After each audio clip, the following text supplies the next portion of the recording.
2부를 시작하겠습니다. 요 그림은 여기 이제 알파벳으로 주드라고 썼죠. 독일 사람들이 유대인을 주드라고 부른다고 그러지 않았습니까? 여기 이제 히틀러가 2차 세계대전 전서부터 유대인들을 그 탄압할 적에 요런 노란 요런 별을 붙이고 다니라 그랬죠. 그래서 영화 같은 데 보면 이거 이제 붙이고 다니지 않습니까? 이게 유대인이란 표시죠. 주드. 요게 이제 그 별이 보통 우리가 그릴 때 오각형으로 그리잖아요. 뾰족한 게 5개로 그리는 건데 이스라엘은 국기 안에도 있지만 이 6개입니다. 이게 이제 다윗의 별이라 그러죠.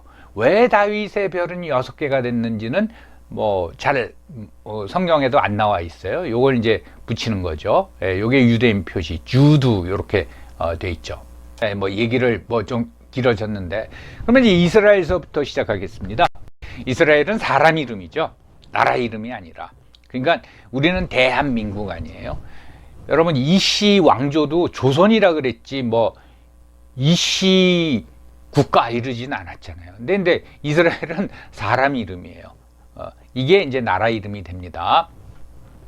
야곱이라는 사람이 있었는데 아브라함이 유대인의 이제 선조입니다. 선조. 그 다음에 그 아들이 이삭. 영어로는 아이작이라 그러죠. 그래서 우리가 잘 알고 있는 뉴턴, 아이작 뉴턴. 그러니까 유럽 이름이 성경에서 굉장히 많이 나오지 않았습니까? 그건 저기도 중동도 마찬가지입니다. 몇 년 전에 그 이란의 혁명 수비대 대장을 그 미군이 그 사람 이름이 솔레이먼인가 그렇죠? 그게 이제 슐레이만 또는 그게 솔로몬입니다. 솔로몬. 오케이. 자, 아이작. 그 아들이 야곱이에요. 야곱이에요. 이 야곱이 요 스토리를 이래야지 아셔야지 이스라엘에 대해서 이제 개념이 생깁니다. 아버지 이삭하고 엄마 리브가 사이에 리브가 레베카죠. 레베카 사이에서 태어났는데 쌍둥이였어요. 형이 에서입니다. 에서가 먼저 산돌통에서 나가려고 그러니까 그 동생이죠. 늦게 태어났으니까 동생이 에서의 발꿈치를 잡았다는 거예요. 그러니까 질투라 그럴까 경쟁심이 굉장히 강한 거죠. 그래서 야곱이라는 뜻은 그 발꿈치를 잡다. 제이콥이죠. 제이콥. 영어로는 제이콥. 발꿈치를 잡다. 이제 그런 겁니다. 근데 형하고 아버지를 속이고 장자권이라는 게 굉장히 중요하잖아요. 장자권을 뺏어요. 그러니까 형이 가만히 있겠어요. 너 죽여버리겠다. 그러니까 이제 도망을 갑니다. 엄마가 숨겨주죠. 너 가라. 그러니까 엄마의 오빠, 그러니까 외삼촌네 집으로 멀리 도망을 가요. 도망을 가서 식객이죠, 식객. 족하긴 하지만. 그러니까 열심히 일하는데 그 자기 사촌이죠. 라반의 딸이 둘이 있었습니다. 레아하고 둘이 있었는데 그 둘하고 결혼을 해서 한 사람당 7년씩 일해준다 해서 14년 일하고 가려고 이제 고향으로 가려고 그랬더니 삼촌이 라반이 더 일해라. 아주 이제 20년을 채워요. 20년 채우고 놔줄 생각을 안 해요. 근데 고향도 가고 싶고 그래가지고 이제 도망을 치죠. 가족을 다 데리고 그때는 벌써 자식이 12명이 있을 때예요. 그리고 부인은 도망을 칩니다. 도망을 치는데 그건 이제 조금 이따 설명을 드릴게요. 고향으로 가려는데 고향으로 가는데 고향에는 자기 형, 자기가 속인 형, 그래서 자기한테 화가 나 있는 형 에서가 있잖아요. 에서는 벌써 일족을 이룬 거예요. 하나의 부족을 이뤘다고 봅니다. 그래서 그 기록에 의하면은 야곱이와 그래 너 한번 보자 하고 나왔는데 군대 400명을 데리고 왔다고 합니다. 이 얘기 무슨 얘기입니까? 이게 이제 성년 남자만 400명 아니에요? 그 여자 어린애 노인까지 다 합치면은 한 1200명에서 1500명 정도의 일족을 그 부족을 거느리고 있는 거죠. 예. 그러니까 걱정이 굉장히 되잖아요. 그래서 이제 마지막으로 강 지류 하나만 건너면은 형을 만나는데 그게 야복강입니다. 요단강의 지류입니다. 야복강을 건너가기 전에 저녁 때 힘들어서 고민을 하는데 천사가 뭐 그 옆에서 왔다 갔다 하는 거예요. 천사를 붙잡고 나한테 축복을 해 주십시오. 그러니까 자기 안위를 지켜달라 그런 뜻이었겠죠. 그래서 밤새도록 싸웠다고 그래요. 그래서 이겨요. 그러니까 천사가 저런 지독한 놈이 있나 해가지고 창세기 32장 28절에 그 축복을 해줍니다. 너는 하나님과 겨루어냈고 사람과도 겨루어 이긴 사람이다. 그러니 다시는 너를 야곱이라 하지 말고 이스라엘이라 하여라. 이게 나와요. 여러분, 이게 무슨 말입니까? 야곱의 이름을, 새 이름을, 뭐 흔히 종교적으로 말하면 거듭난 야곱의 새 이름을 하나님이 지어준 거예요. 그러니까 지금의 이스라엘 사람들은, 또는 유대인은, 이스라엘이라는 국명은 하나님이 준 이름이라는 거예요. 예. 그래서 이스라엘이 된 겁니다. 그 후에 물론 성경은 야곱이라고도 부르고 계속, 또는 이스라엘이라고 해요. 이게 창세기 32장 28절에 나오거든요. 야, 그건 무슨 그런 신화 같은 얘기냐. 그거는 상관없습니다. 지금의 유대인들은 두 가지를 확실히 가지고 있어요. 하나는 약속의 땅, promised land. 지금의 이스라엘 국가가 있는 땅은 하나님이 약속한 땅이라는 거예요. 자기한테. 예. promised land. 그 다음에 chosen people. 우리는 선택된 민족이라는 거예요. 지구상에 어느 나라건 어느 사람이건 하나님이 직접 이름 지어준 사람이 어디 있어요? 없잖아요. 이거는. 그리고 요 이스라엘이 무슨 뜻인가 하면은 히브리어에 엘이라는 게 하나님이라는 뜻입니다. 그래서 임마누엘 하면은 그건 뭡니까? 그거는 God is with you. 하나님이 너와 함께 계신다. 이 엘이 이스라엘이거든요. 그러니까 이 뜻은 뭐냐? 하나님이 지어줬는데 하나님도 이기고 사람도 이기는 거예요. 무서운 말이죠. 이걸 일부 이제 목사님들은 야, 하나님을 이긴 그게 어딨어? 그걸 그렇게 해석하면 안 되고 하나님이 사랑하는 자다, 그렇게 해석해라. 그런데 이 창세기 32절에 의하면 분명히 하나님과 결혼했고 사람과도 겨루 이겼다. 그거를 뜻하는 이스라엘이라고 이름을 지은 겁니다. 그래서 전 세계에 220개 국가가 있는데, 이건 뭐 제 개인적인 뭐 해석입니다. 나라 이름 중에서 제일 무서운 게 이스라엘이에요. 여러분, 다른 나라는 대개 지명을, 우리나라 한국도 지명 아닙니까? 네. 대부분 그런데 그렇지 않은 나라가 있거든요. 참고로 보면요, 우리 위에 중국이 있어요. 이거 한번 보세요. 이 이름을. 중국. 세계의 가장 중심이 되는 나라라는 거예요. 얼마나 프라이드가 세겠습니까? 우리 옆에 있는 섬나라 일본, 뭡니까? 해의 근본이란 뜻이에요. 예. 우리는 한반도에 있는 나라라는 뜻이잖아요.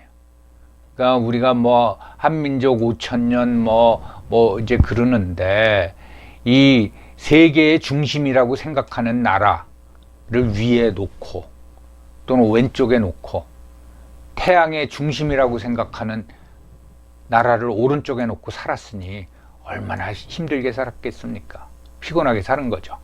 네. 그런데 이스라엘은 하나님을 이긴 사람이라는 뜻이라 이 말입니다. 그래서 이스라엘이에요. 그죠? 그게 국명이 된 겁니다. 네. 그 다음에 히브리라는 말이 있어요. 히브리는 크게 히브리가 무슨 뜻이냐 하면 이제 두 가지 견해가 있습니다. 강 건너 온 사람들.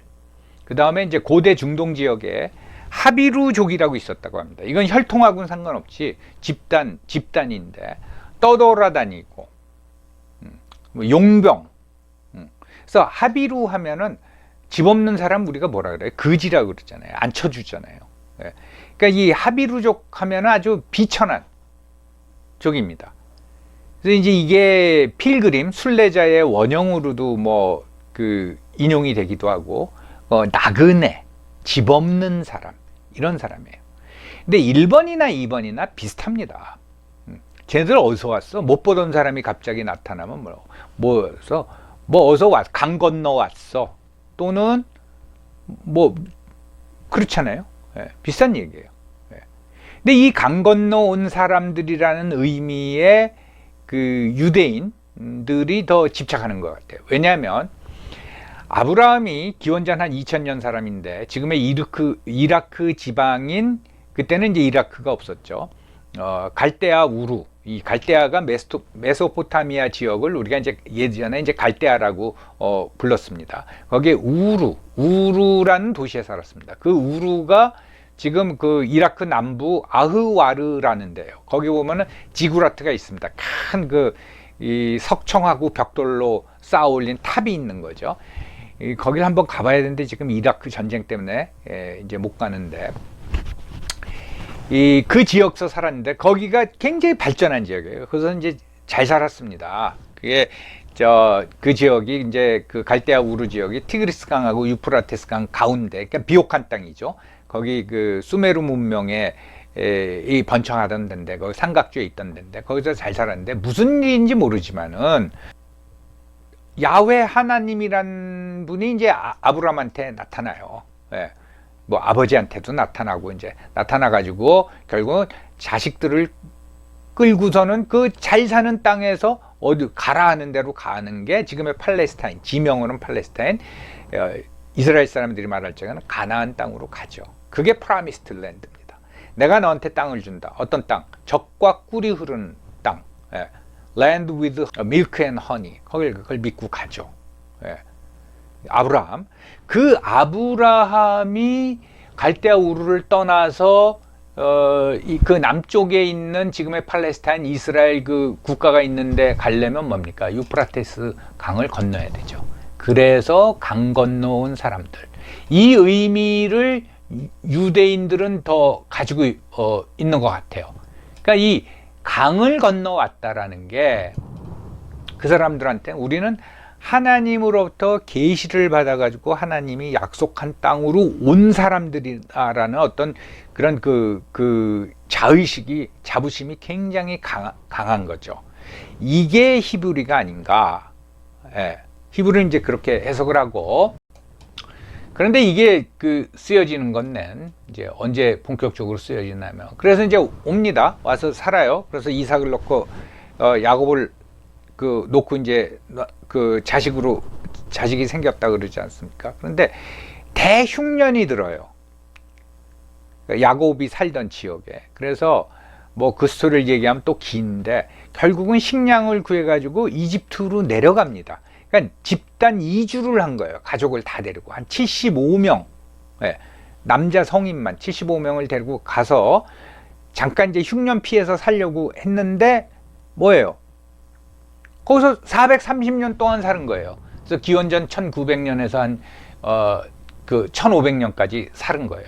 살았는데 나중에는 그 70명이 맨 처음에 왔을 적에는 이집트 사람들이 환대를 해줬는데 430년이 지나고 나니까 20세 이상 남자만 60만 명이었다는 거예요.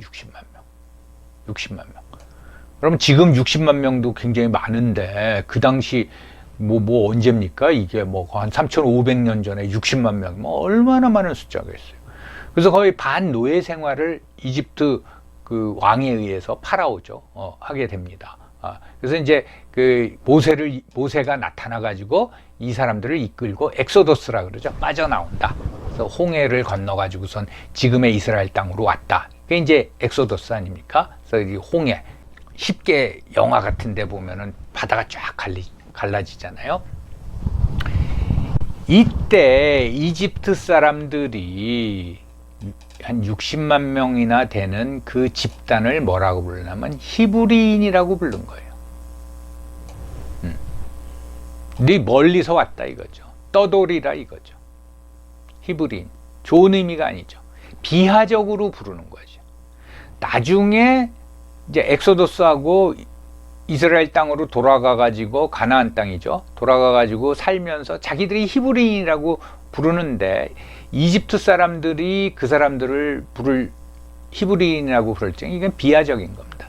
여러분들 뭐 기분 나쁘게 들으실 게 아니라 조선인 한자로 쓰면 그걸 이제 일본어로 말하면 조센진이잖아요.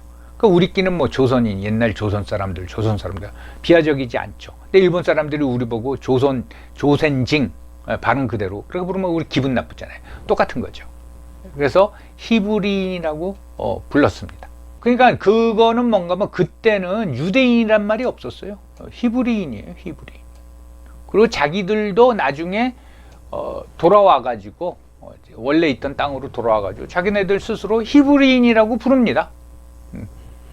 이집트 사람들이 부를 적에는 비하적으로 부른 거고, 그 야곱의 후손들이 자기들 히브리인이라고 할 적에는 우리는 선택받고 유프라테스 강을 건넌 사람들이야 라는 어떤 자부심으로 이제 부르는 거고, 그 당시에도 그러니까 그 야곱의 후손들, 이 사람들은 고유 언어, 그게 히브리어입니다. 히브리인이죠. 그리고 문자가 있었어요. 그래서 구약 성경, 예수님 이전의 성경은 히브리어로 작성이 됐습니다. 신약 성경은 그리스어로 작성이 됐어요. 헬라어라 그러죠, 우리가. 헬라어.